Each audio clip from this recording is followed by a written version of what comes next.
I don't really know how to start shows.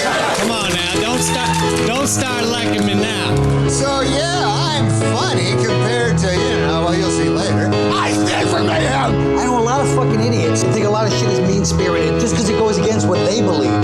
But the relief of comedy is it takes things that aren't funny and it allows us to laugh about them for an hour. We got a purple suit to buy and a gigantic coffin. Why are you laughing? Evening, everybody. Welcome to another episode of Why Are You Laughing? A history of comedy podcast.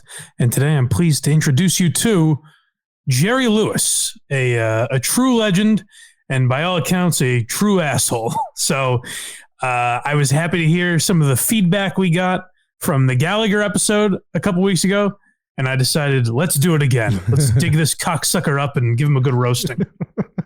Yeah, that was a lot of fun. I mean, genuinely, kind of like Gallagher. I mean, we have to acknowledge he's a legend, and he was a much bigger figure in comedy than Gallagher was. So I'm not comparing them in that way.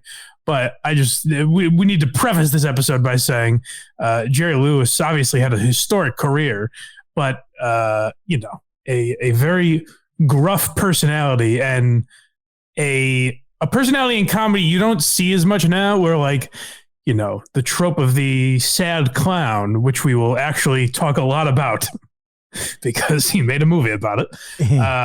But that kind of trope was much more prevalent, as we see, and you saw it in Gallagher too. Much more prevalent in the old days, because I think now you have to be your character because of podcasts and stuff.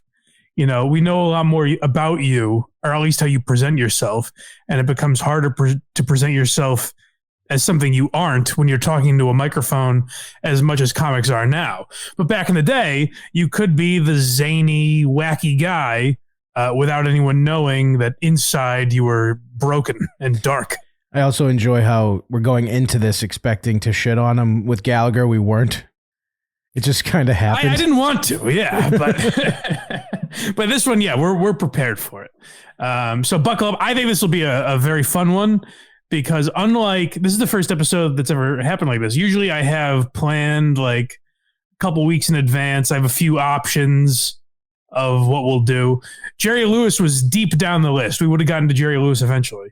For some reason last week, I wanted to look up a movie he made that is considered the worst film of all time. Well, or at least maybe the greatest film no one's ever seen. Which we will definitely talk about in a bit, but I just went down that rabbit hole, and then I started finding out more and more about Jerry Lewis, and I was like, all right, that's this week's episode. We got to talk about this guy. It's fresh on the brain. Have to talk. It really was. Brain dump. So before we get into the Jer Bear, let me just remind you guys, go to blindmike.net. Blindmike.net is where you can find a link to our Patreon, link to our merch, link to our Apple, Spotify, YouTube, where you can listen to the show for free, and social media and all of that. But most importantly, if you want bonus content coming in 2023, then definitely check out the Patreon. We appreciate all of you laughers going there. And the big announcement today, and if you're watching this right when we post it on Patreon, you get these episodes a week early also, by the way, on Patreon. So if you're listening right when we post it, you can head over and listen to WATS Live, the first ever test show. Me and Carl. Carl's been on an episode of this program, host of Who Are These Podcasts? Mitch Hedberg, go listen. Know. It's a great episode. Yeah. And you said September? What? What did you say? When was he on? I don't know. I just said it was the Mitch Hedberg episode. Oh, Mitch Hedberg. All right. I was like, it wasn't September, but yeah. So me and Carl are starting a podcast together. Kind of a similar premise to Who Are These Podcasts, but we're focusing more on social media.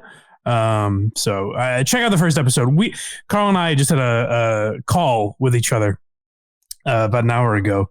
And I was like, I think people will like this, but we have done a terrible job explaining what it is. So just listen to the first episode and I think you'll enjoy it. So that'll be up by the time you're listening to this, probably. VerygoodShow.org is where you can find Craig's stuff. Hey, Thursday, December 8th, 6 o'clock. Who Are These Podcasts? YouTube. Yes. Yeah. And it'll be every Thursday from here on out, hopefully. So you can check it there. And eventually we'll have our own feed and everything in the new year. All right. Enough of that. We got a curmudgeon to dig up. So Jerry Lewis, if you're not aware, truly a comedy icon.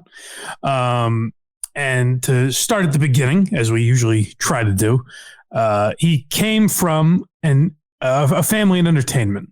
His mother was a piano player. His father was a bit of a song and dance man, I guess.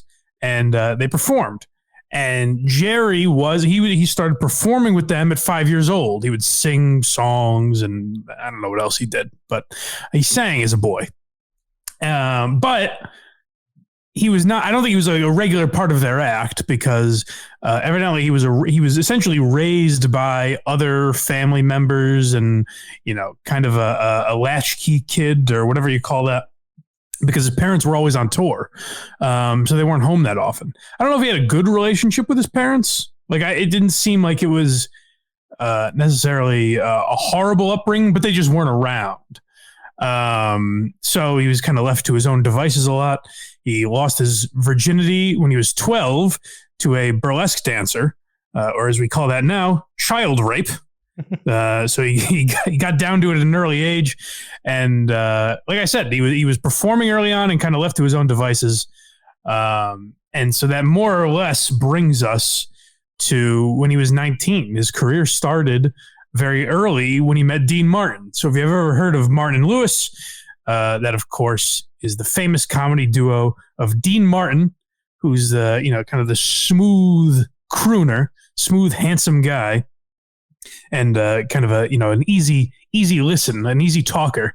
And Jerry Lewis was the awkward, gangly, hey lady. If you ever heard Bill Burr or Joe DeRosa do that voice, that's Jerry Lewis. Kind of the stereotypical spaz, more or less. No offense to Lizzo or the music community. They get very offended at that word, but that's what he was. So our first clip is him talking about meeting Dean Martin, right? Yes. All right, so let's get right into that. Hear about their first meeting. And Frank hadn't really hit yet. I'm talking about 43, 42, I think. I was 16 at the Glass Hat. And I meet Dean, who was on WMCA sustaining. I was 16. 15 minutes every day, 5 days a week. And he was staying at the Belmont Plaza because the station owned the hotel, or the hotel owned the station, and he was able to stay there for nothing. He wasn't paid, so therefore they got to get him on accommodation where he didn't have to pay, and he was doing fine. And I met him in the coffee shop of the Belmont Plaza Hotel one day, and I was sitting at the counter having a very loose egg salad sandwich, and I bite the sandwich, and most of the egg salad is now on my shirt and tie. And I look around, and there's this handsome guy sitting there, hysterical. And I laughed because he laughed. And I looked down, he said, lick it. So I lifted the tie, I licked it. What else do you want? How you fixed for spit? And we met that way. And I knew the moment I looked at him that I found that big brother, I found a friend, I found someone that read me, apparently. And I was in need of someone in my life. It's interesting. Maybe he met Dean Martin, but he's at 16. Maybe they met before they started working together, because I believe when Martin and Lewis started, he was 19 and Dean was 27. So a much older figure, and a guy Jerry obviously looked up to, which is interesting when we get more into their relationship, that was the dynamic when they met. But you can hear him there, even as an old man, talking about how he looked at Dean Martin, and that's a lost kid who, a lonely kid, who, essentially grew up alone, needing someone. And he finds this guy, Dean Martin, who's, kind of a handsome, cool guy that knows Frank Sinatra. I mean, that was the early days of Frank, but still knows Frank Sinatra. But Dean was also a nobody at that time. His career was nowhere. So they started in radio together. Martin and Lewis was originally a radio show and a stage act. They basically filled in. I'm getting ahead of myself. I'm sorry. I don't want to get too crazy here. But they were a stage act where it's essentially how I described it. Like the bit was, Dean is kind of calm, cool, collected, and soft-spoken, and Jerry was a spaz. And that was the bit. And they're considered by a lot, and a lot of this is because there aren't comedy duos anymore, except for the Sklar brothers. I can't really think of that existing. And Steve Martin and Martin Short. Steve Martin and Martin Short, Jeff Ross and David Tell with the bumping mics thing that they did. But like in the way that it used to be done, that doesn't really, you know what I mean? Like Steve Martin and Martin Short are both super famous before they ever did anything together on stage like that. So in that way, Martin Lewis, Abbott and Costello, Laurel and Hardy, there's a handful of these comedy teams that kind of created that sort of dynamic. And I would say Martin and Lewis, based on the sheer volume of films they put out a ton of movies together. In a short period of time, they were together for 10 years to the day, I believe. I believe their first show and last show were on the same date, 10 years apart. So they were together for 10 years and put out a ton of movies. And, I can't say created. I'm sure there were others out there at the time, maybe not even necessarily the most successful, but they were certainly at the forefront, one of the first duos to kind of create that dynamic of a buddy movie where, one guy is kind of cool, the other guy's a loser. But what's interesting about their relationship is the way I'm describing them, you would think Dean Martin was the popular one. But that's not really how it took shape. Like Jerry Lewis got very popular, even to the point where it put a strain on the duo's relationship, because like Dean Martin, they would do magazine shoots, and they would take a picture of both of them and then crop Dean out of the photo and put Jerry on the cover.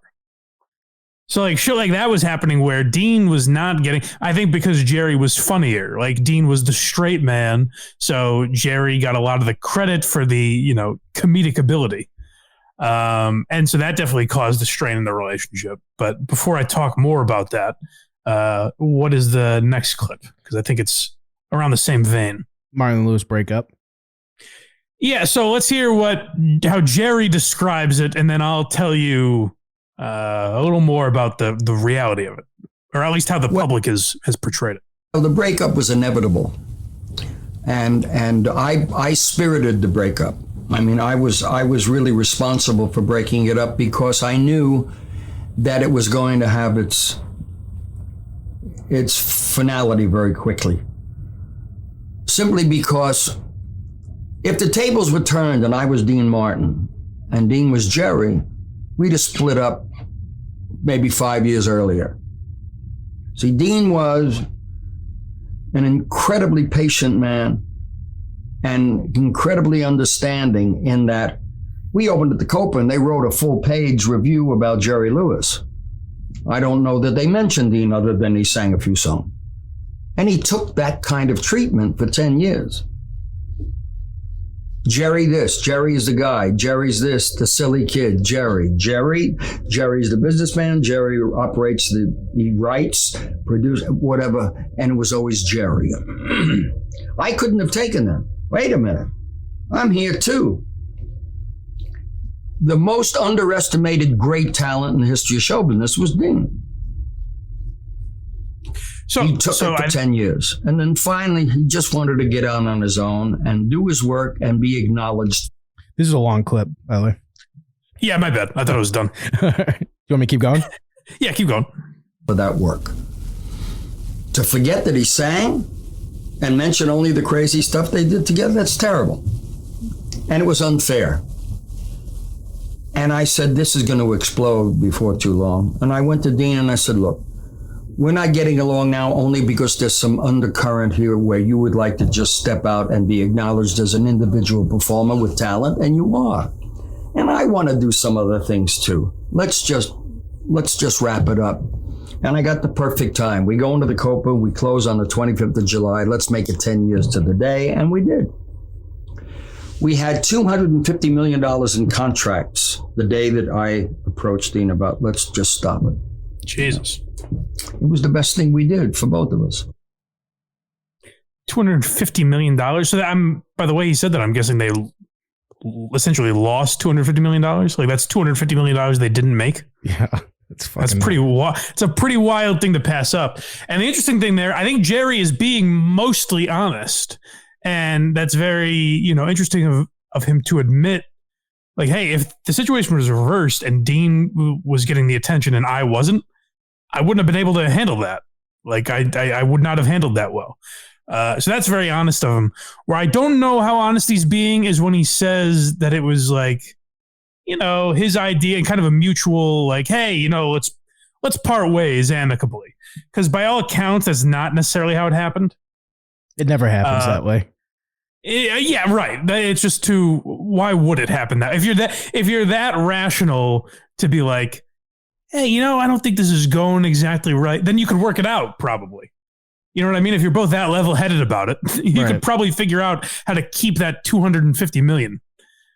But the accounts that suggest otherwise would say that Dean Martin told Jerry that I just look at you as a dollar sign, which I guess, kind of broke Jerry's heart because you heard in the earlier clip, you looked at this guy as a brother. Like he really loved and respected Dean, at least at a time. Obviously, Jerry tried to kind of take over control more and more as the duo got more popular. But I think that was the real issue, was Jerry kind of trying to limit Dean, people getting in Jerry's ear and saying, you're the funny one, you don't need him. Which, based on their careers, neither of them needed each other in the end. They probably needed each other to get started because they were both no names when they met and were able to flourish after that. But, they were both able to have solo successful careers, which is rare in a lot of partnerships like that, Yeah, that's also proof that it wasn't a mutual breakup because Dean was cutting the kneecaps out on the way out. Yeah. Dean was like, I see you as a dollar sign. Hit the bricks, pal. He cries as he turns his back. Yeah. So I don't know exactly what happened. But then, so there's also like, I think there's a few instances where they may have met up for a show here and there. So this is only, late, now we're talking late 50s where it's hard because some accounts say they didn't speak for literally 20 years. They didn't talk to each other. There are other accounts that say like they did meet up for a few shows and they talked a handful of times. And people would say they were at the same parties, but then other reports would say they wouldn't speak to each other and they would avoid each other at these parties. So I don't really know. Certainly a frosty relationship. I don't know exactly how much they talked, but then we get into the reunion of the two, right? The reunion and death. Yeah. So this is, I'm sorry. I didn't, the clip is not great audio, so I didn't use the clip itself, but it's a clip from the Jerry Lewis Telethon, the big Labor Day telethon for muscular dystrophy, which we'll talk about later as well. But, Jerry has all sorts of celebrities come out on this, and one of them was Frank Sinatra. And Frank was like, I've got a special surprise for you, Jerry. And Dean walked out. So this is Jerry telling that story of their reunion after 20 years. The relationship with Dean ends in 1956. The partnership ends in 1956. 10 years to the day. To the day. You were still incredibly popular on stage together. Could have continued on. But you guys don't see each other again for 20 years. 20 years. Until the MDA telethon in 1976. I forgot he acknowledges that. Why are these horseshit media outlets telling me that they met up in 1963 and stuff like that. I have no idea. I like how he's obsessed with the 10 years to the day. He loves that 10 years. He loves symmetry, this guy, apparently. It's an even sided thing. That's all. I got to say, though, but so far we haven't shit too much on Jerry Lewis. It's coming. So far. Yeah, I mean, I backloaded it, but so far he's been a good boy. A telethon in 1976. Right. How'd that happen? That was Frank. Frank took care of that. Sinatra. Yeah. He thought it was about time we stopped this nonsense. I introduced Frank, brought him on. Sweet. He read a beautiful letter from one of his grandchildren. I loved that. And then I said something to Frank about, why is it that whenever we're together, I have a feeling you're doing something I don't know about?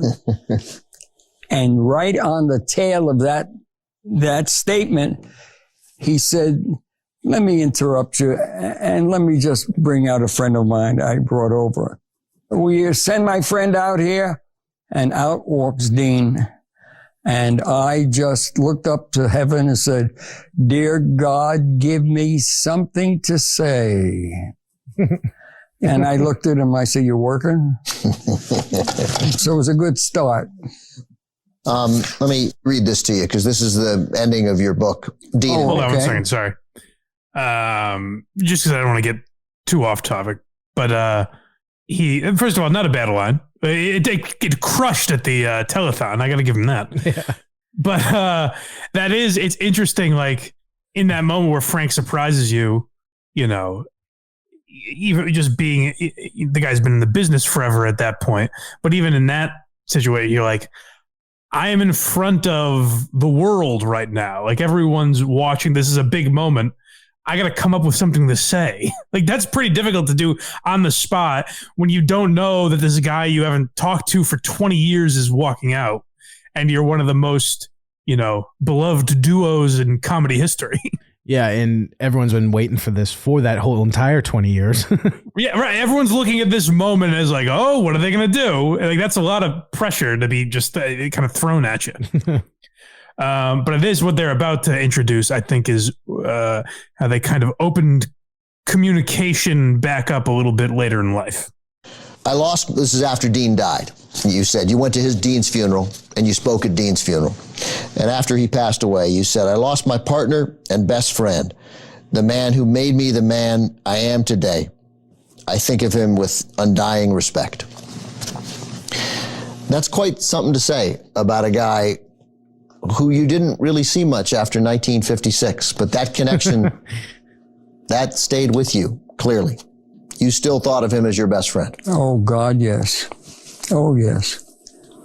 He was the nicest, warmest, most genuine, honorable, integral man I'd ever know in my life. But I can't speak to him forever. He's the greatest. We couldn't hash out one problem we had, but that's too funny.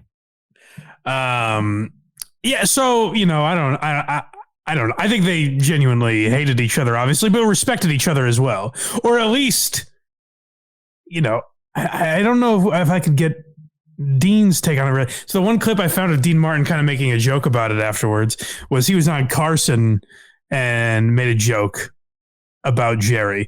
But in that clip, Dean seems bombed.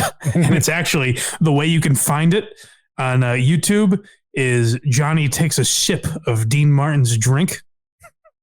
And it's a joke because everyone thought Dean Martin was shit-faced. And Johnny goes, well, let me try here. And he takes a sip. And he is like stunned. And he puts the glass and he goes, that's good apple juice.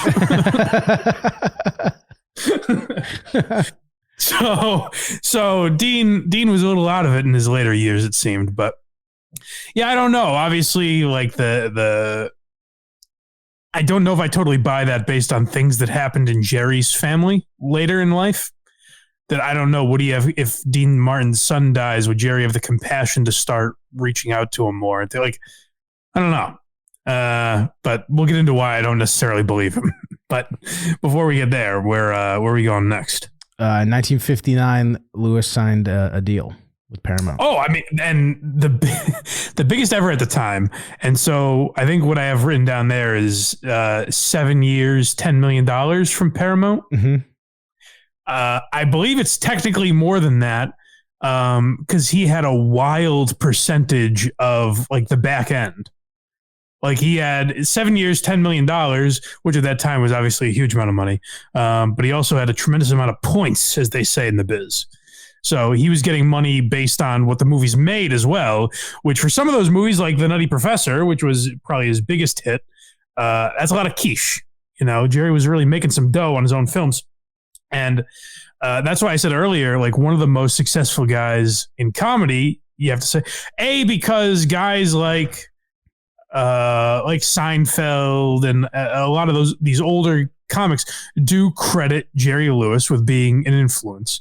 But the thing I found more interesting about him and more unique, I guess, about his comedy career is the amount of control he had. Like he would direct and write most of these movies and have, you know, a final cut on a lot of them. Like he had almost full control of his films, which I don't even think, you know, Eddie Murphy and Robin Williams had that.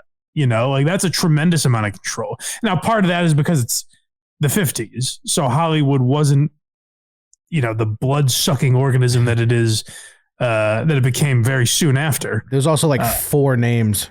That's what I mean. Yeah, it was probably easier, unless you're the Three Stooges and Harry. Thank God Jerry Lewis didn't work for Harry Cohn.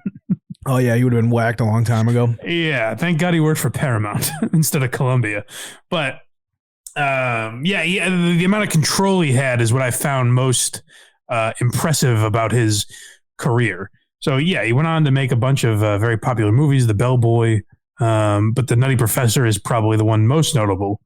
I mean, Eddie Murphy made a more like Eddie Murphy's playing like 19 characters in that thing, minimum. So it's probably a more impressive performance, but like people cite The Nutty Professor as his kind of standout role. And it's interesting, it's probably smart on his part too, because it's a role that allows him to be the goofy nerd, but also, you know, he takes the serum or whatever the hell it is and becomes kind of the suave, smooth guy. I think that's a smart move when you're considering people see him one way and now he's gotten rid of half of his act. Like Dean Martin is no longer there. So he's showing America like, hey, I'm not just this guy. I can also be the other guy, you know? Right. So pretty smart on his part. He did go, like Jerry would go through slumps in his career. You know, he was like a ball player. He would have times where he was really not doing well. And I think even Jerry himself said, I either have, you know, home runs or strikeouts. Like I'm either, when I'm on, I'm on, and when I'm off, I am brutally off, which is, you know, just remember The Nutty Professor and compare it to the next movie we talk about. But before we get to that, do we have anything else? This is a clip for him talking about the Jerry Lewis show.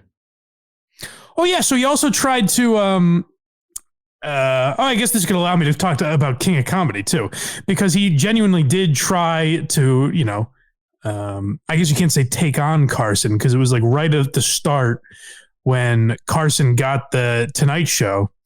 In between Jack Parr and Johnny Carson, they auditioned some people, and Jerry Lewis was one of those guys. So now networks are saying, hey, we got to get this Jerry Lewis guy to host a late night show. So this is him talking about how that went. It was a live 2-hour show. I insisted on live 2-hour show on ABC on Saturday night. And I'm responsible for that. I put it right where it went, in the toilet, folks. And I even flushed it. It was a very big mistake. I wasn't prepared.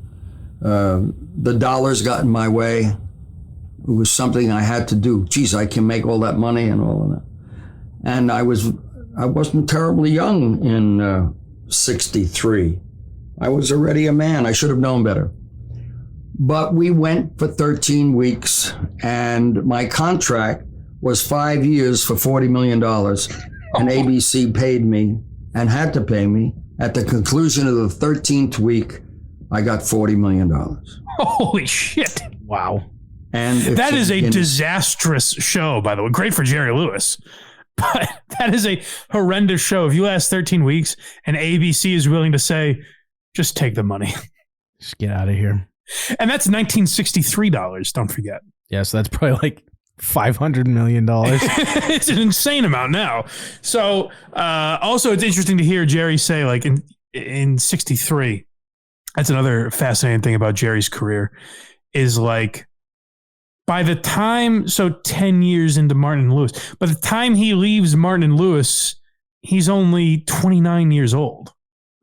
And he's already had this amazing career. So when you start to talk about, like, you know, he's saying there in 63, he's like, I'm not a young man. He didn't die. He died a couple of years ago.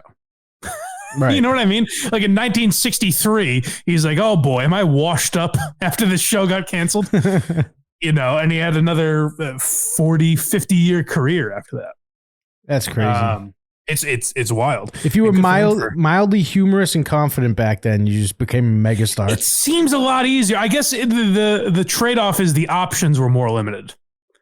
You know what I mean? You couldn't just put your special on YouTube if no one was buying it. Right. There's only 3 networks. So that's the trade-off. But it does seem easier, at least once you're in, to have a career in showbiz in the 50s and 60s. But the reason I find that interesting is because King of Comedy, which is one of my favorite movies of all time. If you've never seen The King of Comedy, good movie. Robert De Niro, directed by Scorsese, and also co-starring Jerry Lewis. And Jerry Lewis's character, Jerry Langford, is essentially, it's almost like a biopic because it's essentially in an alternate reality, because it's basically Jerry Lewis if he had been Carson instead of Carson, you know? Right. Because the character in there is like this, you know, affable Tonight Show or talk show, late night talk show host. But in his, you know, day-to-day life, he's kind of a, you know, just a gruff, miserable asshole. You blew it. You know, so I think it was the perfect kind of comeback performance in the 80s for Jerry Lewis. I thought he was great. Again, probably because he was playing himself. But just as a sidebar, like one of my favorite De Niro performances, The King of Comedy. Great. Because he's playing, I mean, that's completely the inspiration for, you know, I would say David Brent, but more so Michael Scott. Like Rupert Pupkin is Michael Scott, essentially. Yeah. I hadn't seen that movie until like within the last 2 years. Like it took me a while. Oh, really? Yeah.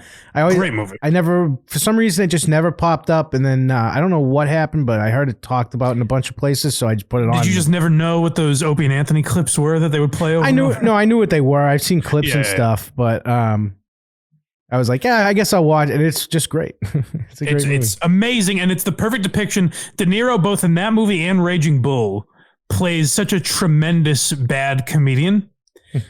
Because usually what they would do, not that they wrote killer jokes for him, but usually what they would do is write like over the top bad jokes to be like, see, this guy's a bad comic. De Niro was great at like having a schmaltzy cornball delivery. You know what I mean? Like he was great at playing little subtle things about comics where you get douche chills. You're like, oh God. Yeah, that and just where's Mr. Langford today? Out golfing? Yeah, and but just the way he portrayed psychosis too was great. Yeah. Yeah. So, you know, we should do a King of Comedy episode because that to me is one of the best portrayals in any movie of a bad stand-up. You know what I mean? I don't think they've ever done good stand-up well. They can't. It's almost impossible. But the first half of Funny People is not bad at portraying stand-up. Yeah, well, they actually had comics doing stand-up. Yeah, they did and they didn't. They also had Jonah Hill and Aubrey Plaza, you know? Yeah. But I thought that was okay, but like I think De Niro is the best at portraying a horrible comedian. But anyways, we're getting too far ahead of ourselves. That was his experience with Late Night. And, you know, I would. It's hard to even say like Carson took him down. If you go down in 13 weeks, you're kind of on your own. And there were a lot of like technical difficulties he dealt with and stuff like that. So who knows if he got another shot, if he would have been a good late night host. Do you think he went down on purpose after the 13 weeks? Like, did he throw the game? I mean, knowing nothing about it, I would think even he would say, there's no way they'll cancel us after 13 weeks. They have to pay me for 5 years. Right. Did he have like, he got paid, and if the show got canceled, he was still under contract to more or less do something for the money? Not to my knowledge. He didn't make it seem like it there. No. Good for him. Couldn't have happened to a better guy. Yes, well, he was very tight with those dollars, as we will find out later. Still, we haven't gotten to him being a bad guy yet, so maybe I shot my wad too early in teasing it, but we will get there. We get there. I think Gallagher's worse. Yeah, we'll see. Gallagher was more arrogant, or more publicly arrogant. Yes, and more tormented by his lane of success. You know. Yes. Yep. But what's next before we get too crazy? The moment we've been waiting for, the day the clown cried. Oh God. The Stern clips. So the day the clown cried, if you guys don't know, is it's a movie about the Holocaust. So Jerry is trying to get into dramatic roles. And he says, hey, what's more dramatic than the Holocaust? The plot, to my understanding, is that a failed Ringling Brothers performer, you know, kind of towards the end of his career, gets captured by the Nazis. Now, I don't know how accurate this is to history, but evidently he was supposed to perform as a clown in concentration camps. And mind you, this is not a zany comedy set in a concentration camp. This is a drama where Jerry Lewis is playing a clown during the Holocaust. Yeah, you know how we always talk about inspirations? There's no, if there's no The Day the Clown Cried, I don't think we have Good Morning Vietnam, so... Well, I think Stern actually brings that up. The way it was done, it doesn't sound like Jerry was even supposed to be a funny character. I don't know. So essentially, for those of you that don't know, like 7 people total have seen this movie. A clip came out a few years ago, and it was nothing audible. If you want to go check it out, it's on YouTube. But there was nothing worth playing on the show, really. But no one has really seen this movie. Jerry Lewis has done his best to hide this, and that goes back to the control he had. He was able to not let anyone see this movie. He realized it was a disaster. This is also during a time, by the way, where Jerry was all kinds of fucked up, I guess, which I think they talk about on Stern here as well. But, you know, he had a 13-year battle with painkillers. And that goes back to kind of like we talked about Belushi, an on-stage performance. He was trying to do like a cartwheel or something, and he injured himself, and he got prescribed, not Percocet, Percadol or Percodon or something like that, Percodan. Never heard of it. And that's what he got addicted to, and we'll get into more of how that plagued him. But probably the worst side effect of this drug addiction was this movie. And Harry Shearer was one of the people who was lucky enough to feast his eyes on this puppy. There's one little thing you forgot in the note before this video. You had the painkillers, but he also stuck a gun in his mouth. Yeah, remember when I said we'll get to it in a second? Oh, it was in the same sentence, so I thought you just forgot. No, yeah, he also tried to kill himself. And it is before this video, so my fault for trying to stay on track. Yes, spoiler alert, folks. He tries to kill himself in 1973, I think. And supposedly, he heard his kids playing down the hallway, and that's what stopped him from pulling the trigger. But this is probably what led him to sticking that gun in there. So, Harry, we're so excited about this. everyone on the show has always obsessed on the fact that we want to see Jerry Lewis's movie. Supposedly, Jerry was high on Percocet, the story goes. Percodan. Yeah, this was the old days. Yeah, and Jerry decided somehow to make a movie where he plays a concentration camp clown. Yeah, well, he had this chain of movies. First of all, I have to clarify one thing. Jerry didn't show this movie to me. I didn't meet Jerry until years after I saw this picture. Really? Yeah. 7 people I met him down in Australia this summer, and one of the things I had to avoid saying to him is, "Hey, the clown movie." 7 people have seen this in the entire world because it's locked up in a vault. Now, what story have you heard about why it's locked up in a vault? All right, there's several stories I've heard. Yeah. First one being that Jerry's financing fell through, and that there's about $500,000 that Jerry owes someone or the production company owes someone, and therefore they can't release it. That's the number one. The second story I heard was that that the movie's so horrible that no one will release it. Come on. Or the third story I heard is that Jerry Lewis is waiting for the right time to unveil this to the public. Okay, this is if it was the third, he would have done it right after Life is Beautiful. Right. Big. But what about the fourth theory that Dean Martin swallowed the key and was buried with it? That's a good one. Yeah, I've Howard used to be funny. Howard loved this story because if you talk to Howard fans, one of the first things they'll list, like if they're talking about the old days of Stern, there's a few names that, or specifically if you're talking about shows and celebrities that Stern really trashed and targeted, like Magic Johnson, Chevy Chase. There's like a few names that come up. For sure, one of those was the Jerry Lewis telethon. Like Stern would rip those things apart. So he loved the good Jerry Lewis bashing. So he was all excited. If you go listen to this interview with Harry Shearer, he was he wanted to buy the rights to it. He's like, "Hey, listen, I'll pay whatever I got to pay. I'll release it if that's the issue." Who owns it now? So from what I understand, it may be released in 2025. Oh my God. I don't know the exact logistics of it, but I assume Jerry's estate owns it in some way. I think he gave it to I'm going to get this wrong, but like the Library of Congress or something like that, and said it could be released anytime after 2025. I believe that's the story that I've heard. I don't know how true that is. God willing, and that this show's still kicking, that'll be a watch along. With any luck, we'll get to watch The Day the Clown Cried. It'll be the last episode. We watched the first episode was The Day the Laughter Died, and the last episode will be The Day the Clown Cried.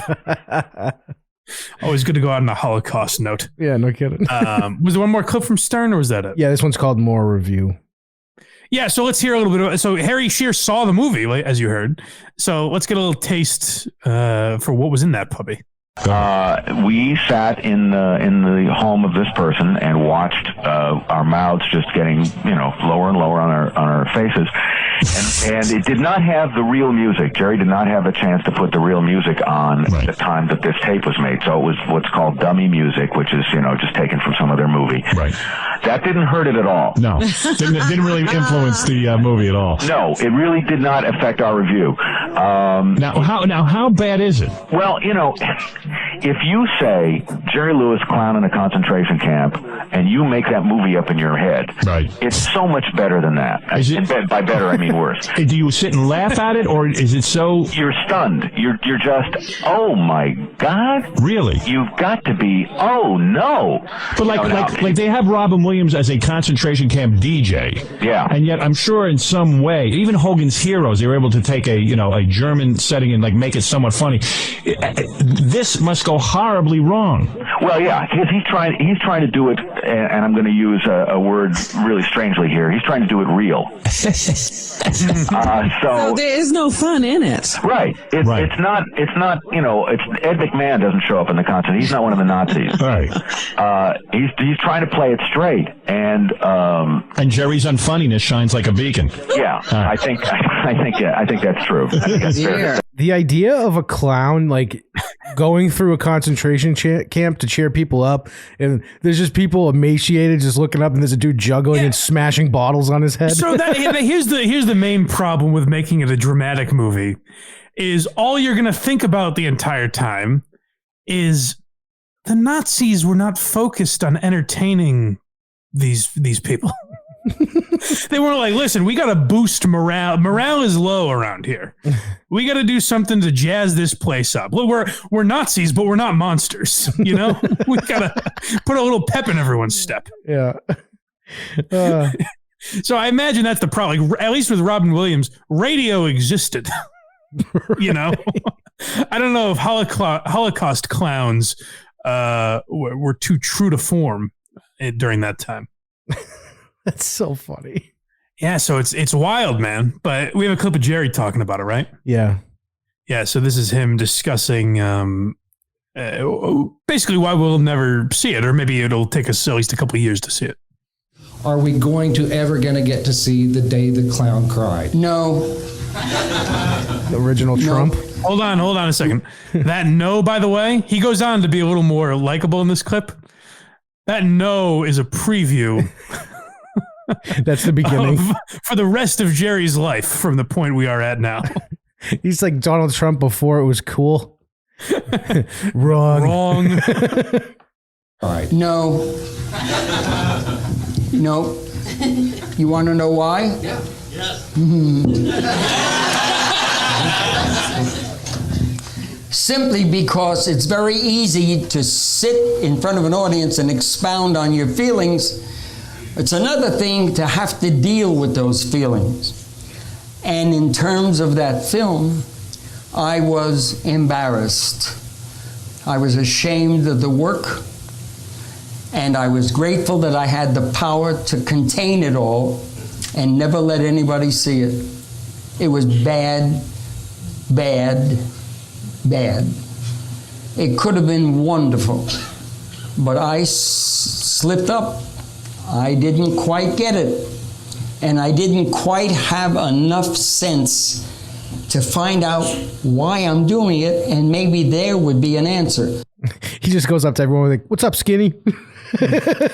So you got to at least give him this, though. He fesses up when he has a real bomb. He acknowledges it. And you could argue that's one you can't avoid, really. Why else wouldn't it be released? But I actually love that. Yeah, he's like, hey, it was bad. It was horrible, you know? People don't do that enough. They're like, "Whoa, you just didn't get it."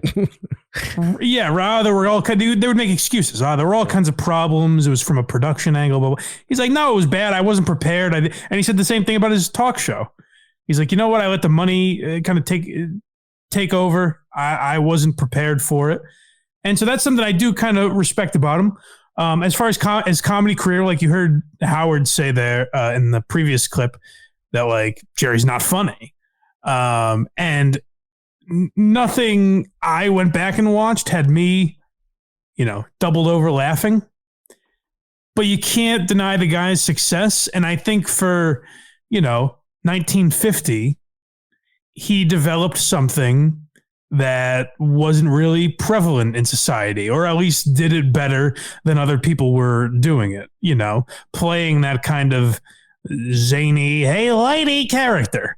So you got to at least give him that, whether or not you find him funny. Because like we've talked about with other people, comedy's not necessarily supposed to hold up 70 years later, Right. It's the best when it does. Yeah. So what are we going to do now? Captain Jenks. Oh, so this is, that's right. We do have a little more of Howard fucking with with Jerry Lewis. So this is the type of shit they would try and get done. Howard at his height during the Jerry Lewis telethon. You see how much fun Jerry has with this. We have Larry King calling me on our phone, which should be on the line. Larry King. Hello. Hello. Hello, Mr. Lewis. What do you think of Howard Stern, the radio personality? How do you like them apples? I don't think we got Larry King. No, I think it was a phony. Do you think, Jer? We do this show. It's life and death, and it's important, but you're always going to get a schmuck out there. That's okay. What the hell? It's what makes the world go round. They sucked you in pretty good, folks. If Larry King was really going to call me, he'd have called me on my private phone in the dressing room. Okay. we've been had. Whoa! Woohoo! Big stuff. Name dropper. Folks, I can talk to Larry King. See, that was jealous? That was a prime example of fuck. What do I say? Larry King would have called me privately. Whoa, you lucky dog. If he was calling in, my beeper would have went off. Yeah, I mean, I love Larry King, but that's not a great brag. Back then, it might have been. I don't know. Larry King? Did anyone think anyone want to hang out with Larry King?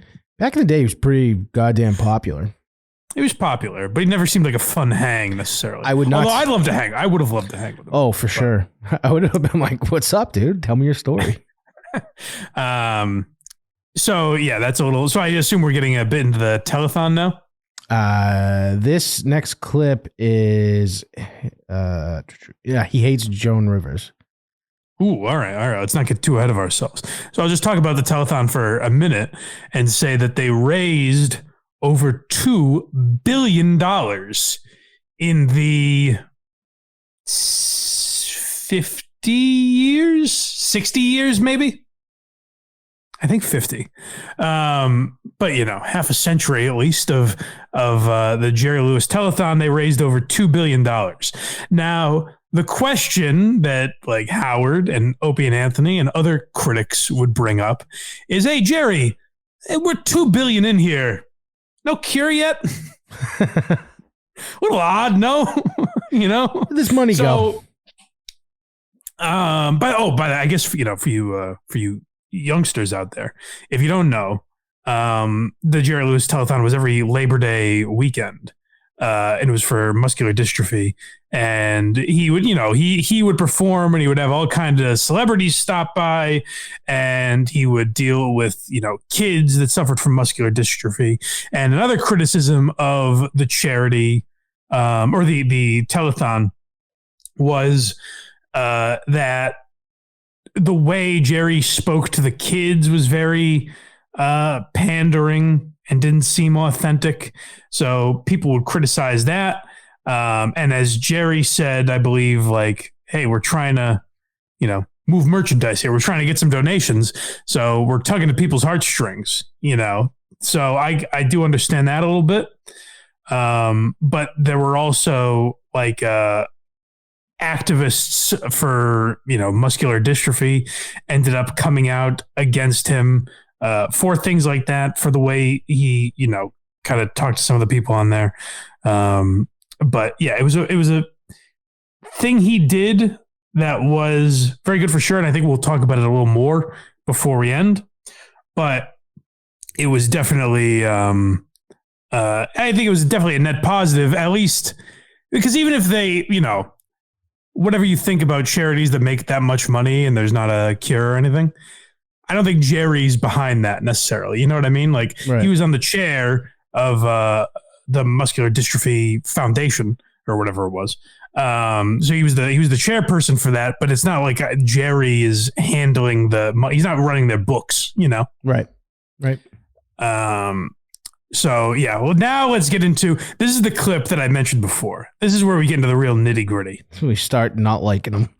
So this is the clip that whatever about my YouTube algorithm took me from the day the clown cried to this interview on Sirius XM where the name Joan Rivers comes up. And I never knew that he had any sort of issue with Joan Rivers. But what you're about to hear is a guy who, more of a performer than a stand-up.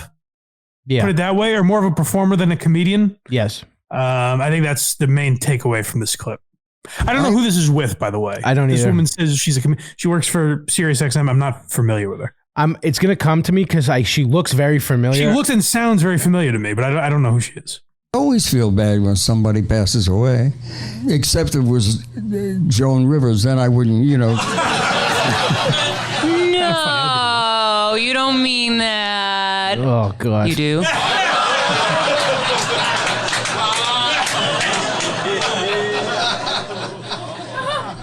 That's the first time I've ever made that public statement. I don't know how it came out, but I ain't lying. All right, Jerry. Now you got to pony up the details. Why? She set the Jews back 1,000 years. See, she went to Israel and uprooted 2 trees in my name.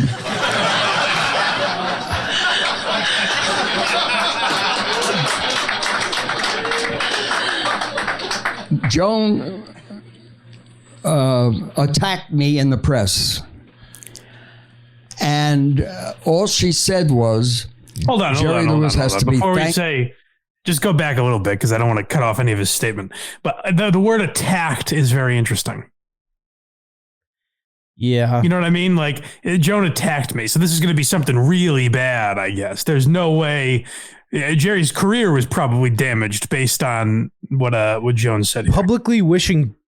I'm glad she's dead. Yeah, I'm glad she's dead. Rooting for someone's death, being happy with someone's death. It has to be pretty bad. Quite an attack. Yeah. Private, different story. But you're going to go on an interview like this. You better have a real good reason. You got some juice. Yeah. It's bugging me that I don't know who this woman is, but she sounds terrible. Joan attacked me in the press. And all she said was, Jerry Lewis has to be thankful that he has the telethon because it helps his career. That bitch. She should die, honestly. That awful cunt. I mean, inarguably one of the most successful women in comedy ever. Maybe the best female stand-up of all time. And it's very funny. I think I cut out the part where Jerry berates this woman. We're not even halfway through this clip. Oh, I know, but I don't think I included the part where he's like, this woman defends Joan Rivers a little bit, rightfully. Yeah. And Jerry's like, well, of course you defend her. You're a woman. Great guy. Great guy. But yeah, I mean, what an awful bitch. Thank God Joan Rivers is dead. She said that the telethon helps his career, which unquestionably it does. Does he disagree? That did, to Jerry's own admission, they owned Labor Day weekend. Like, football had to compete with them. Right. That's how big that Jerry Lewis telethon was on Labor Day weekend. So I don't know where Joan is wrong, but we'll hear his issue with it, I guess. And then she went on and was even a little more salty. So I wrote her a note that night. I said, "Dear Miss Rivers, we've never met, and I'm looking forward to keeping it that way." You guys have never met? No, we had never met. Wow. And I said, "If you find it necessary to discuss me, my career, or my kids ever again, I promise you, I will get somebody from Chicago to beat your goddamn head off." Now, Jesus. P.S., you Holy do know shit. that you're not allowed to threaten people. So if you go to our group downtown, if you go to Metro, show them this letter, they'll arrest me. But I want you to never forget what it said. And that was it. Devil's advocate, she's a comedian. Yes. Hold on, lady. I don't think you need devil's advocate. He just admitted to a crime. I think you just need an advocate. The slightest of friendship, maybe even. Yeah. Oh, you know what? Maybe I didn't cut it out because this I think this woman's about to make the point that I was talking about, where she's like, "Hey, she's a comedian." Oh, first of all, you don't even have to defend her by saying she was joking. All she said was, "It helps your career." It does. He wrote a fucking note that said he was going to put a hit out on her, and said, "Hey, I dare you to go to the police." That's power. I fucking dare you. That's power. So let's hear this lady push back a little bit. Why take a joke? I assume it was a joke. There was no joke. Well, it's no joke to you, but it's always hard as a comedian to not offend right. I don't think it was people a joke. when the whole point of the joke is to be funny. Yeah, but the point is, if you're not careful about being funny, you're going to hurt somebody. Where is that line as a comedian? That comes from the conscience and from the mental attitude of the individual. That's where it's going to come from. Now, a lot of people could think the same way, but they've got to act the same way. You cannot rip someone else apart for doing exemplary work. And if you allow that to happen, then you deserve it. Okay. I got to give her credit. She did pretty good there. Oh, she did. There's a longer, this is like a 6 or 7 minute clip. Yeah. She does a pretty good job. I don't know who she is, but she does well here, I thought. Yeah, get past the beginning, like, oh my God, noises. It was that one instance that I knew would bother you, but once you get past it, she's fine. Yeah, get past it. It's actually, if you go back, it's funny because she makes that noise and then goes, oh, you are serious? Yeah. No, once you realize that Jerry Lewis is a fucking monster, her noises don't bug you so much. She's probably been dealing with him for the last 40 minutes, this curmudgeon. He's got old guy noises too. So, I mean, what a tremendous baby.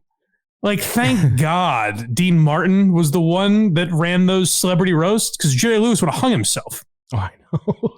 You're not allowed to criticize someone who does exemplary work. First of all, you made the Nutty Professor. Let's not fucking... It's a fun... Let's not crack our elbows patting yourself on the back here, Jer. It's a fun film. It's fine, sure. It's great, but I'm just saying you're not, splitting atoms necessarily. I wouldn't. You're not doing you're making the money on those telethons. You're not doing the research.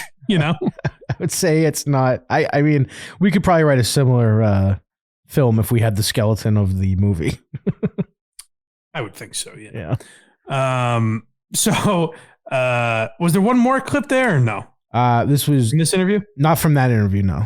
Okay. Similar topic though. Yeah, if you go listen to the whole thing, folks, it's a slightly longer clip. He basically says to this lady, he's like, well, of course you're going to defend her. You're a woman. And he just kind of goes down that road.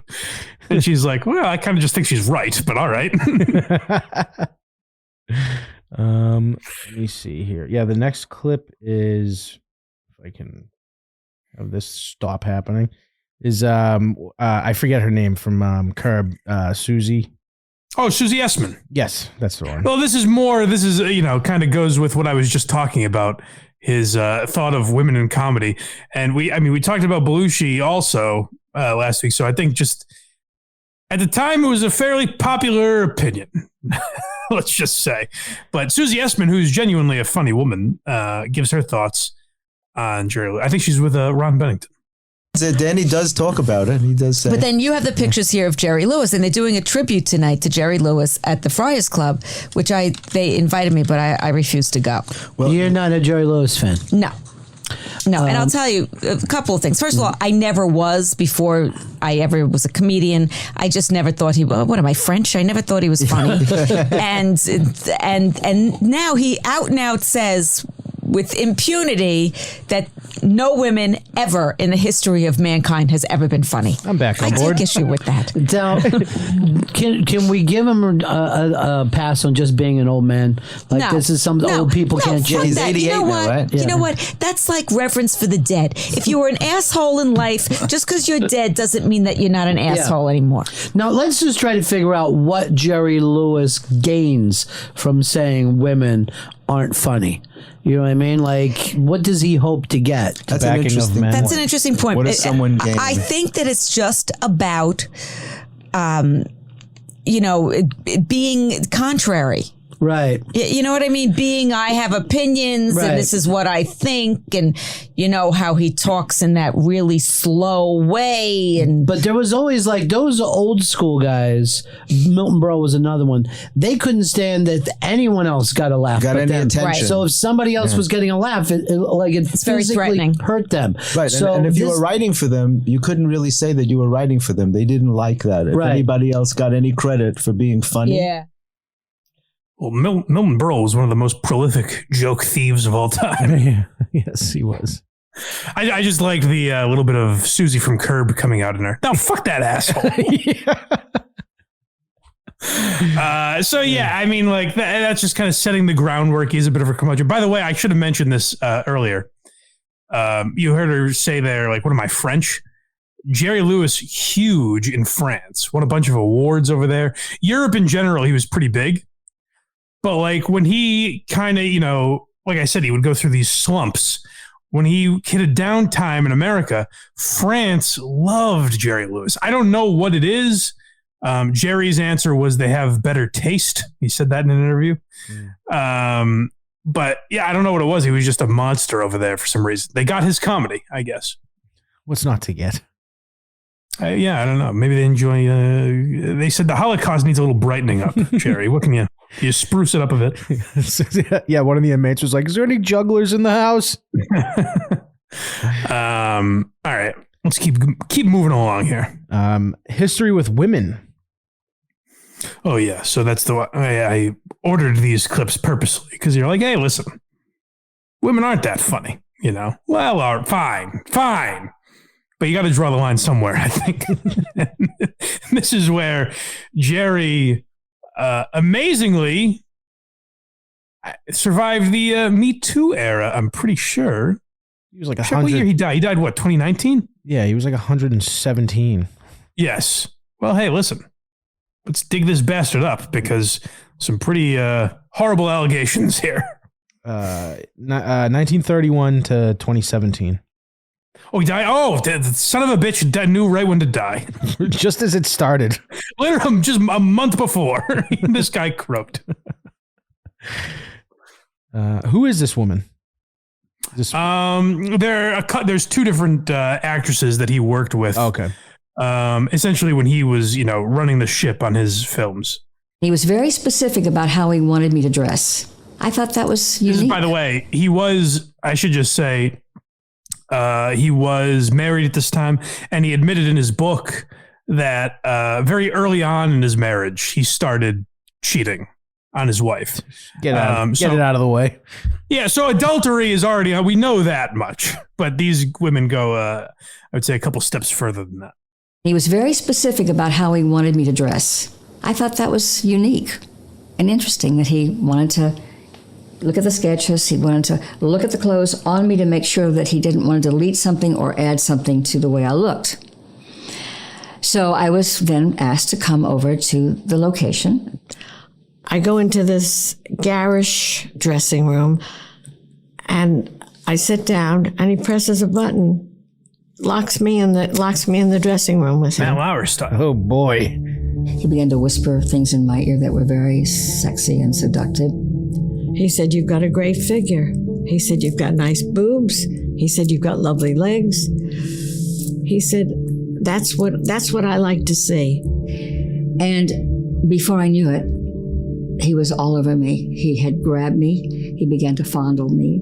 Next thing I know, he's unzipping his pants. And out comes the and next thing he's jerking off in front of me. Louis, and I didn't know what to do, so I just sat there. I sat there and I wanted to leave. I wanted to leave so badly. I wanted to get out of there. And I couldn't. I was under contract to him and to Paramount. And I didn't want to shake the boat. I figured I'll just keep my mouth shut. I knew it was Louis, by the way. I was making a Louis C.K. joke. Why not? We got the OG, though. I got it. The OG room jerker.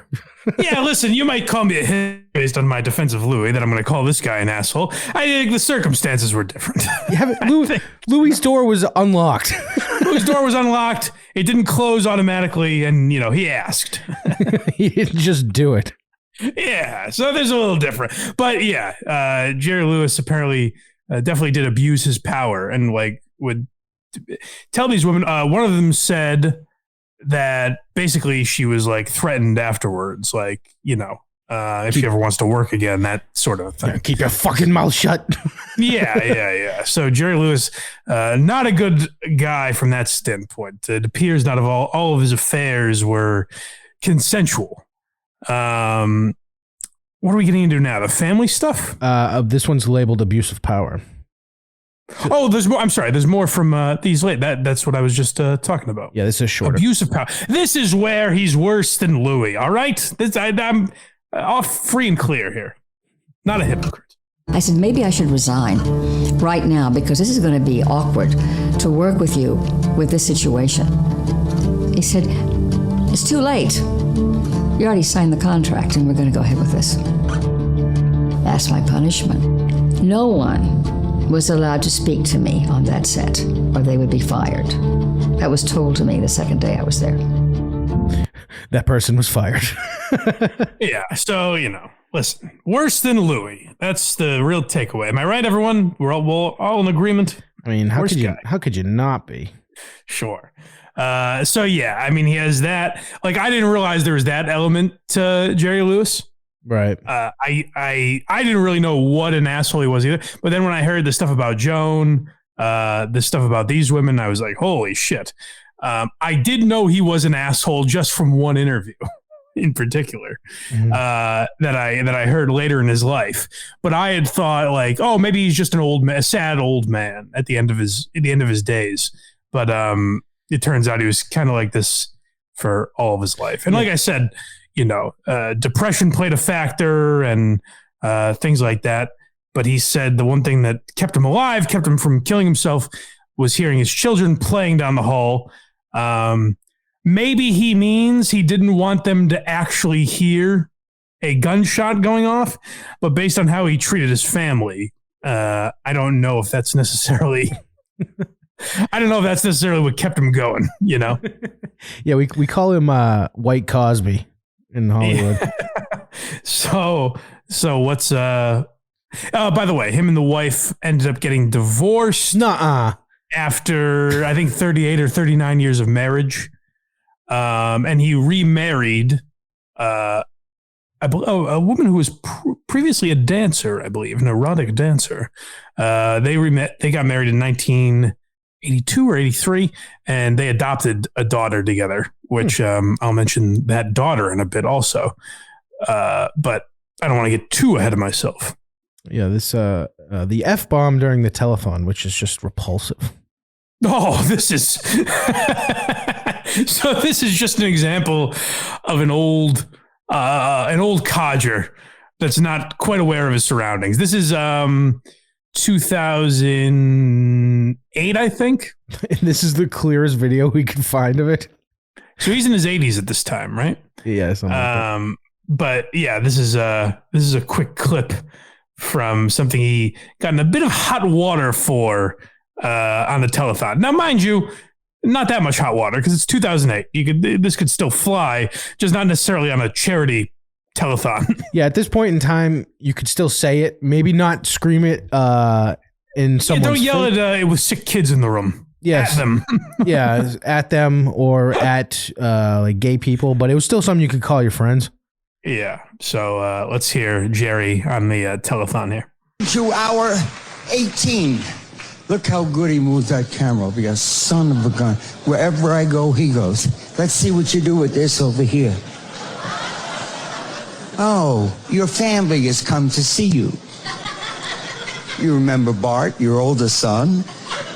Jesse, the illiterate faggot? No.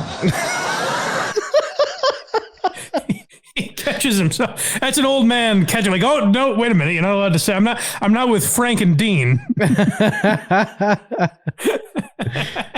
So I'm not in old Vegas, tossing down stogies.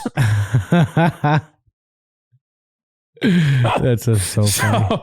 So yeah, you got a little backlash for that. I listened to Opie and Anthony talk about that. It was a short clip, so it wasn't even worth cutting. But Norton was telling a story that he had heard about Jerry Lewis, a young comedian that came up with Norton, met Jerry Lewis. Maybe even been on the set with him. I'm not exactly sure what the scenario was, but he saw Jerry while he was eating. So granted, he was eating, so it's not a time where people like to be bothered.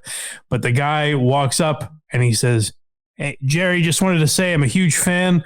And Jerry, without skipping a beat, goes, "Walk away."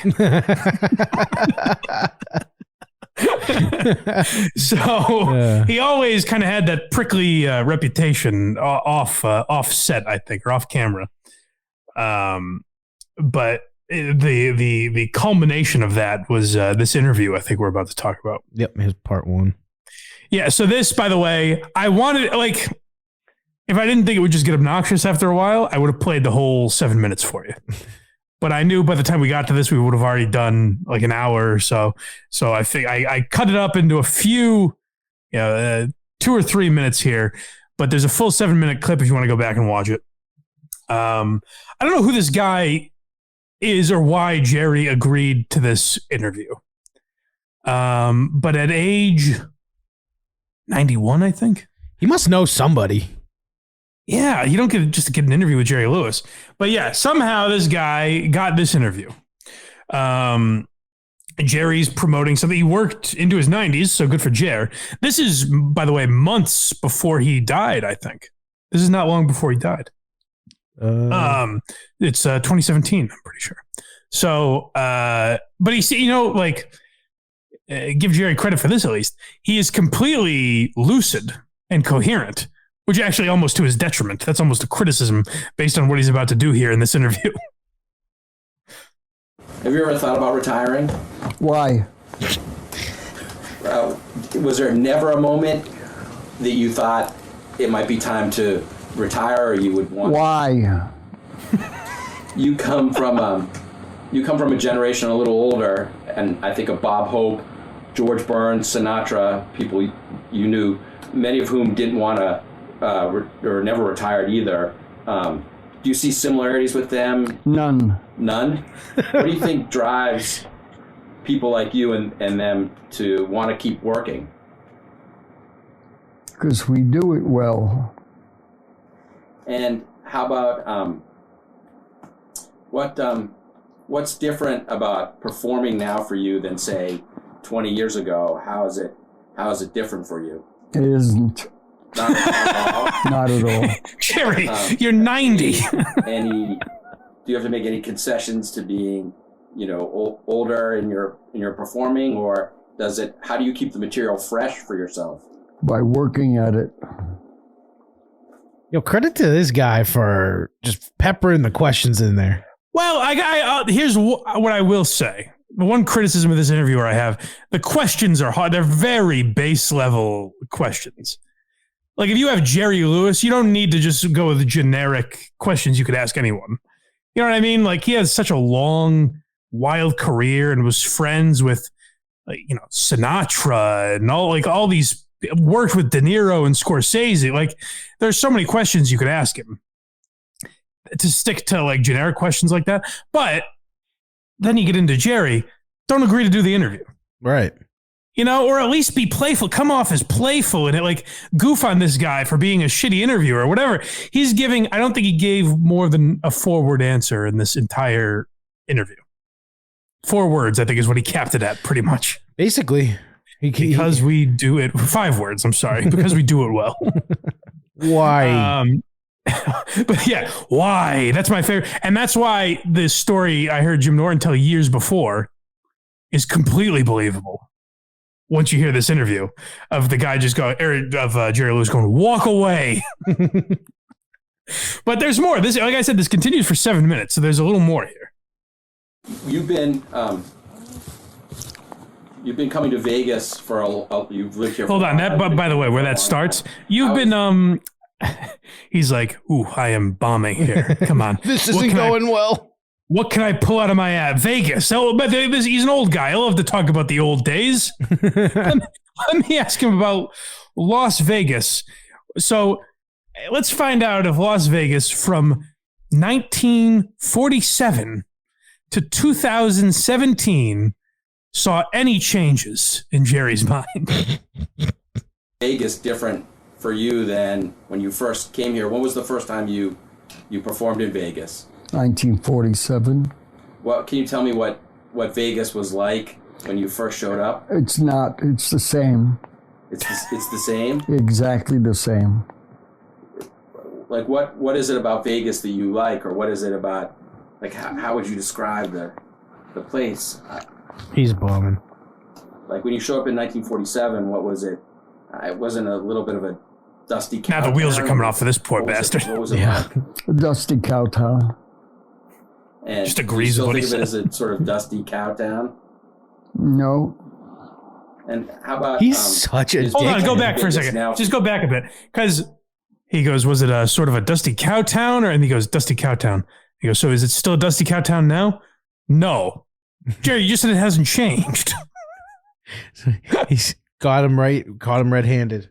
Go back. I want to hear both those answers because it's just hilarious. He's going out of his way to be a dick to this guy.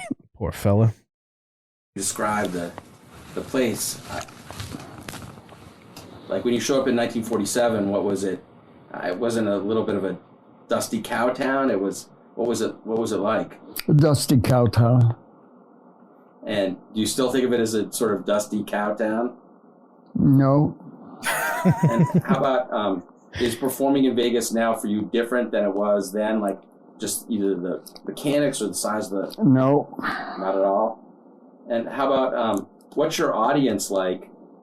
You know, now you're still performing, you're 90. What's your audience like? Who are your fans? Are they different than they used to be? No, they're still the same. It's like he's being talked to by the police and his lawyer hasn't shown up yet. I know. Why is it? You don't know who this guy is? No, he talked about the interview afterwards and was basically like, yeah, he was a dick. I didn't really know what to do. I'll say the guy at some point should have been like, hey, Jerry, why are you being like this? Yeah, this is the Gallagher. Am I bothering you? Like, what's happening? This is Gallagher on Calta. This is way worse. Oh, for sure. At least Gallagher had the decency to leave. You know what I mean? Like, this is evidently they're in Jerry's home. It seems like it looks that way. Why invite him in? Why did you have him over? Unless this guy said, "Hey, you old fucker, if you give me a full sentence, I'm going to beat the living shit out of you." You understand me? If you give me a real answer, I am going to knock you back to the Nutty Professor. You understand me? If you string more than 5 words together, I am going to stab you. Short of that. Yeah. And unless there's a gun at the back of Jerry's head saying with a word count saying, when you hit your limit, I'm pulling the fucking trigger here. I can't imagine why he's behaving this way. Oh shit. Hollywood Reporter. So that can't be like a nobody. Right? I mean, it's a nobody in the sense like we wouldn't know his name, but yeah, he works for the Hollywood Reporter, so he has some credentials at least. Yeah. There's a whole story from the Hollywood Reporter about this interview. Should we hear a little bit of it? No, it's an article, so maybe I'll put it in I'll attach it in the okay, yeah. If the people want to learn more about it. But I think I cut that clip off. I think there's a little more to it. It was 1 second. I just went to the next one. Yeah. All right. Well, let's hear now the end of the interview. This is where, and I cannot believe, and maybe you could say it's like strength and professionalism by this guy. I would have to ask before I left this house, I'd have to be like, Jerry, why? What did I do? I can't give you 6 weeks, Jerry. So what are you're on tour now? What else do you have planned for this year? 90. That's great. I got to criticize the interviewer a little bit. Mm-hmm. Ask a 91-year-old. So what are your plans? Hopefully waking up tomorrow. Hopefully I'll be alive soon. But I forgot. There's an interesting thing in here where I'm like, maybe something must have happened before this interview. This guy says that's not the case. But there's an answer he gives in here about the movie he's promoting where I'm like, something happened? I don't get that. But it's also an instance of Jerry not hearing what the guy says. So just keep all that in mind while we play this. Something's telling me he's choosing not to listen. I hope that's in this cut. I hope I didn't cut that part out, but we'll hear the rest of it. You're on tour now. What else do you have planned for this year, 90th year? Mm-hmm. Do you have anything else lined? Yeah, but nothing we want to talk about. Oh, I'm sorry. So I just go back just a little bit. I don't think I did include it, but there's a moment where he says, so the movie you're promoting, Jerry, I forget what it was called, Max something, but the interviewer says the name of it. And then Jerry goes, yeah, do you even remember the name? Right after he goes, yeah. And the guy answers and he goes, yeah, I'm glad you remembered it. So there must have been something off mic where he didn't know the name of the movie or something. Something must have triggered this. I don't know. This is a before the cameras start rolling, the dude's asking questions because he's not informed. It has to be, because he doesn't seem like a prepared interviewer. Which, if that's the case, I could maybe get behind this. A little bit, but bust his balls the way. So he broke down on the Blind Mike project. Dude, if I'm inviting someone over to my house at that age when I'm Jerry Lewis, I hope you know a little bit, and I don't have to explain to you everything. Sure. But like the way when we broke down Tarantino with Tom Segura a couple weeks ago on the show, Tarantino's busted his balls and saying, "You didn't read my book? What the hell? You had me on your show? Like what how many chapters you read? Yeah, that's the first chapter." You know what I mean? Like, you're a comedian. I get that you're 90 years old, but Jerry just seems like a guy that was always kind of like this, and that's the sad thing. But it's hilarious. So let's just hear how he finishes up. Line. Yeah, but nothing we want to talk about.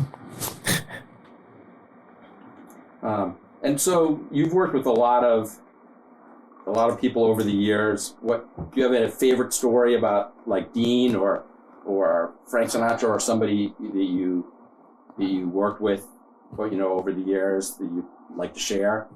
No. Not at all? None. How about, do you have an unfavorite story you'd like? Nope. Not for this. So I guess we're finished. Sure. Anything else you want to? No. So we're finished. Sure. Thank you. Call him a cunt. All right, clean it out of here. Clean it out of here. I might be Team Jerry Lewis in this, after all. I do wonder about that if something was said beforehand. But that guy claims no, but he sounds very unprepared there, He's stumbling over everything he's saying. Granted, he's in a tough spot, but if what you're saying happened...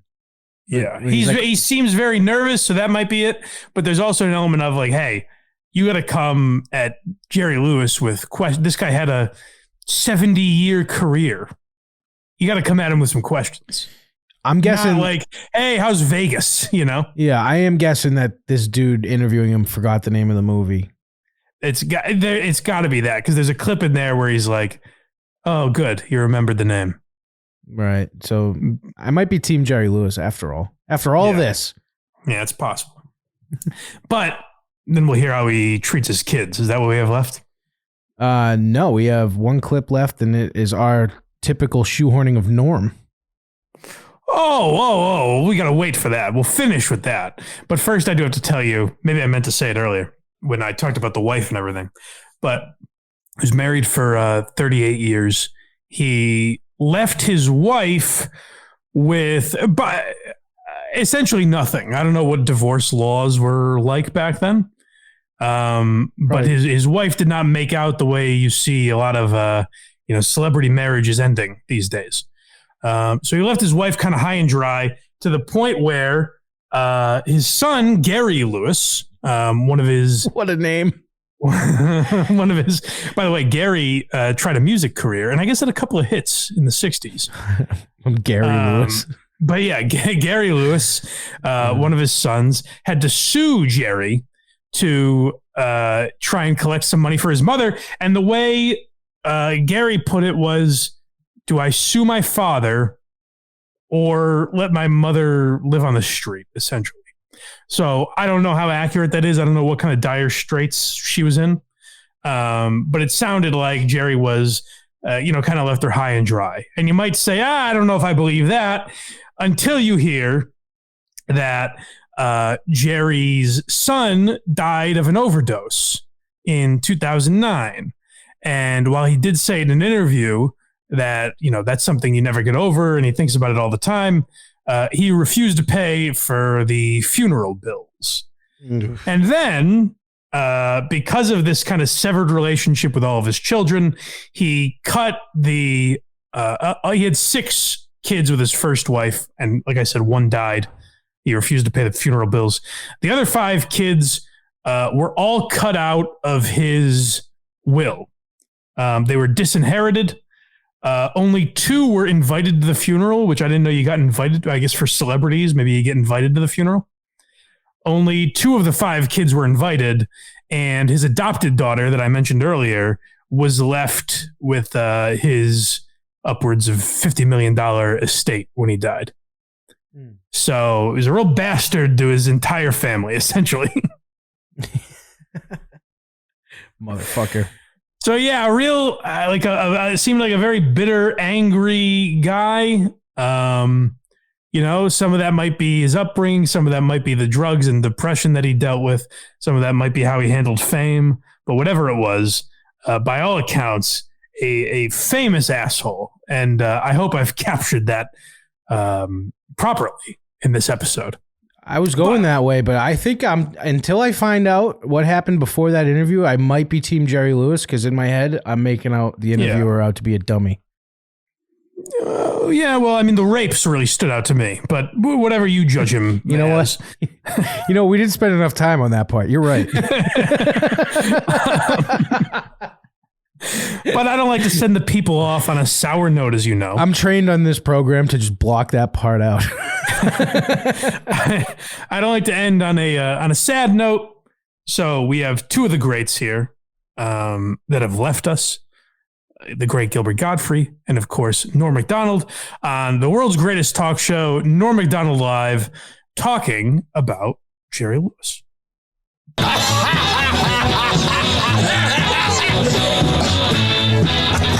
Muscular dystrophy, Gilbert, remains uncured. Yes. Although every year since I was a child, Jerry Lewis would explain that it would be cured soon. The sand in this hourglass is rapidly running down. Hi, I'm Jerry Lewis. Join me in the fight against muscular dystrophy. Nothing feels so good as helping my kids. Now, when you buy 7-Up products, 7-Up bottlers will contribute to the fight against muscular dystrophy. And that really makes us feel good. 7-Up probably right, caused Chris? muscular dystrophy. I'm pissing and shitting and coming. Oh, if I kept phoning. There was an episode of the telethon where you always turn away when it goes to the local station. Yes. But I would gladly I luckily stayed and watched, and it was Tony Orlando. Yes. Was hosting it, and Jerry Lewis would get the cute muscular dystrophy kids, and so Tony Orlando's got one like. And he goes, "What's your name?" and Tony Orlando goes, "Hey, want to sing a song with me?" And I'm going, "Oh no, tell me this isn't happening here." This guy goes, "Come on," and he signals to the orchestra, and they start, and they start playing.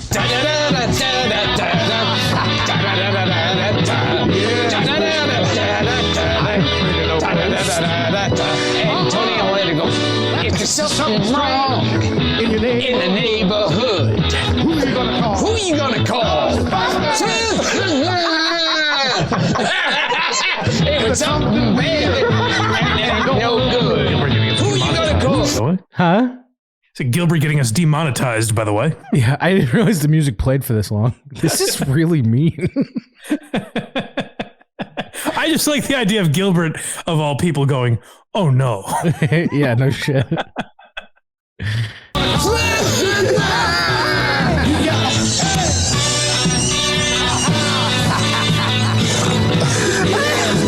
Oh, man.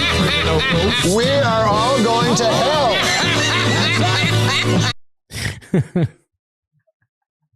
I thought that was a fun way to send us off, no? And Norm's like, "All right, enough."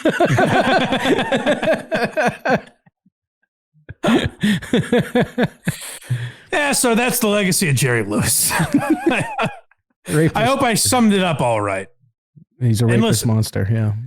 If, maybe I didn't paint the complete picture, you want to tell me about it, whatever, you can do that. You can go to blindmike.net. That's the place to voice your opinions. You can sign up for the Patreon, which we appreciate. But if you'd rather support the show for free, all the links are there. Apple, Spotify, YouTube. Leave us a 5-star review. By the way, a reason you should go to the Patreon, I should start saying this. Because like the Belushi episode, I should have said this at the beginning of the show, but right. Yeah. The Belushi episode, a lot of the clips are cut out because we aren't allowed to post them on YouTube.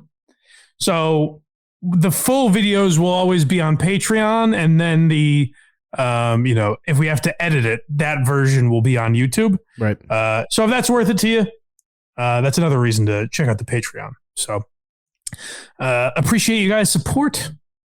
Remember to listen to WATS, Who Are These Socials, with me and Carl. Check out the first episode of that.